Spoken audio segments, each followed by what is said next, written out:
എന്ത് വിചാരിച്ചിരിക്കുന്നത്? ഒന്നുമില്ല, എന്തേന്ന് കാണിക്ക്. പഴയ സർട്ടിഫിക്കറ്റ് ഒക്കെ നോക്കിയപ്പോ അതിനകത്ത് ഒരു സാധനം കിട്ടി. എന്ത് ആളിലേക്ക് അത് ശ്രീകുട്ടിന്ന് എഴുതി വെച്ചേക്കുന്നത്? ഇത് എന്നോട് പണ്ടൊരാൾ പറഞ്ഞു, മറ്റേ നമ്മളെ കിടക്കുന്ന കല്യാണരടിയിൽ നമ്മൾ ഇഷ്ടപ്പെട്ട ആളെ പേര് ആലിലയിൽ എഴുതി വെച്ച് കഴിഞ്ഞാൽ നമുക്ക് അവരെ സ്വപ്നം കാണാൻ പറ്റുന്നതാണ്. അത് കേട്ടിട്ട് പണ്ട് എഴുതി വെച്ചാൽ നോക്കട്ടെ, ഡേറ്റ് നോക്കട്ടെ. 15/8/2016 2016 എത്ര വർഷം? 10 വർഷം പഴക്കമുള്ള.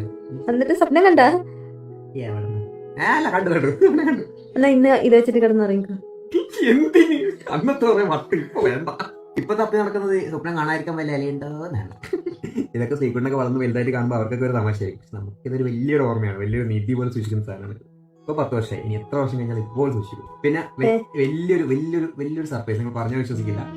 ഇവളെ കാണുന്നതിന് മുമ്പ്, ഇവളിനെ ഞാൻ കാണുന്നതിന് മുമ്പ് ഞങ്ങളെ പ്രണയത്തിന്റെ ചെറിയൊരു സിമ്പലാണിത്.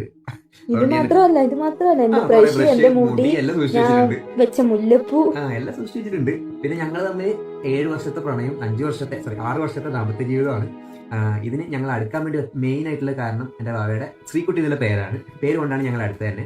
അപ്പൊ അതിന്റെ സ്റ്റോറി ഞങ്ങൾ വേറെ വീഡിയോ പറയുന്നതായിരിക്കും. ഇതുപോലത്തെ കുഞ്ഞു കുഞ്ഞു വട്ടുകൾ നിങ്ങൾക്ക് എന്തെങ്കിലും അതൊന്ന് കമന്റ് ചെയ്യാം, നമുക്ക് നോക്കാമല്ലോ എന്തൊക്കെ വട്ടുകൾ എല്ലാവരും ചെയ്തിട്ടില്ലേ.